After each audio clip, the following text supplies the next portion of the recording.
नमस्कार फल खबर को आपण मानक स्वागत। आज खबर स्वागत। मालकानगिरी जिला स्तरीय मुख्यमंत्री अन्नपूर्णा योजनार शुभारंभ महासमारोह स्थानीय संस्कृति भवन ठारे अनुष्ठित हो जाइछि।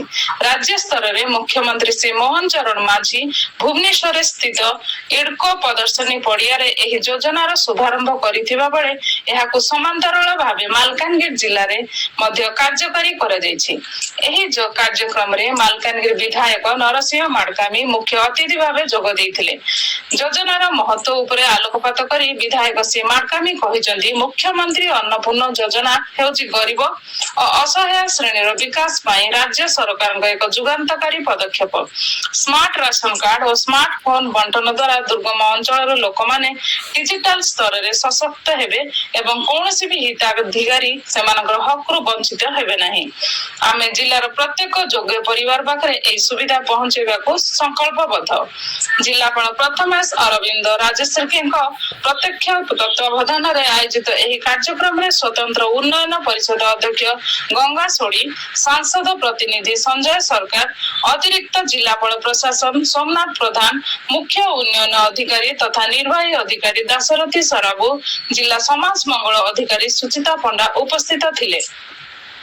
जिलार सामग्रिक प्रशासनिक प्रस्तुति एवं महिला सशक्तिकरण उपरे गुरुत्व दे अतिथि माने निज वक्तव्य कहिसंती जे सरकारी योजना रे स्वच्छता आनिबा एवं लोकंक निकट रे सीधा सड़क सेवा पहुंचाइबा एही योजनार मुख्य लक्ष्य। स्मार्टफोन माध्यम रे महिला माने डिजिटल दुनिया सह जोड़ी हेबा सह सरकारक समस्त कल्याणकारी योजना रे सूचना सहज रे पाई परिबे, जहा सेमानक जीवन शैली रे व्यापक परिवर्तन आनिबो। एही समारोह रे मुख्य उन्नयन अधिकारी तथा निर्वाही अधिकारी श्री सराबू स्वागत भाषण प्रदान करिथिबा बेले जिला जोगाण अधिकारी लिंगराज बेहरा शेष रे समस्त को धन्यवाद अर्पण करथिले। जिला सूचना और लोक संपर्क अधिकारी प्रमिला माझी सफलतार सह मंच परिचालना करथिले। सूचना योग्य जे मालकानगिरी जिल्ला रे जातीय खाद्य सुरक्षा आईन एवं राज्य खाद्य सुरक्षा योजना अधीन रे मोट 1,59,511 परिवार 5,18,679 जन सदस्य पंजीकृत होइछन्ति। समस्त हिताधिकारी को प्रति मासरे मागणारे 5 केजी लेखाए चाउल जोगाई दिया जाइछि एवं एथिपे मासिक मोट 25,933 क्विंटल चाउल बराद करा जाइछि। वर्तमान एप्रिल मई एवं जून मास पई एही चाउल बंटन प्रक्रिया को मुख्यमंत्री अन्नपूर्णा योजना माध्यम रे कार्यकारी करा जिवो। एही योजना अधीन रे जिला जोगाण विभाग पक्षर नूतन स्मार्ट राशन कार्ड और महिला और शिशु विकास विभाग तरफ स्मार्टफोन बंटन करा जाइछि।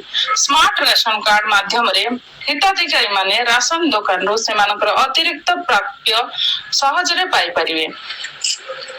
जिल्ला रे थिबा मोट 117 सुलभ मूल्य दुकान केंद्र जेउथिरे 108 ग्राम पंचायत केंद्र 8 स्वयं सहायक गोष्ठी गोटी मैत्री दुकान रहिछि माध्यम रे एही सेवा उपलब्ध हेबो। एही कार्यक्रम रे जिला जोगाण, जिला समाज मंगल और जिला परिषद कार्यालय रो समस्त कर्मचारी समेत विपुल संख्या रे हिताधिकारी उपस्थित थिले। घर को पहुंचाई दिया जाउछ।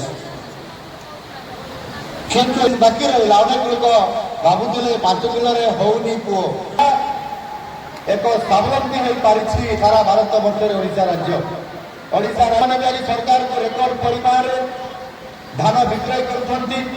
केवल केंद्र सरकार चाउल आपण माने 5 केजी पाउथिले, वर्तमान मुख्यमंत्री मध्ये आपण मान को आउ 5 केजी मुंड पिसाइबे 10 केजी चाउल आमे पाइबा। केते पाइबा? 10 केजी चाउल पाइबा। 10 केजी चाउल पाइले आम समस्तंकर लोकप्रिय मुख्यमंत्री मध्य आम समस्तंकर विकास पाई समस्तंकर पेट कथा समस्तंकर रास्ता घाट कथा ये जिल्लार विकास कथा पिला छुआ केमती भलो पाठ पढ़ी पारिबे, केमिति भलो चाकरी टे करि पारिबे एवं भलो जीवन यापन करि पारिबे, ए सब प्रकार सुविधा करिबा पई आज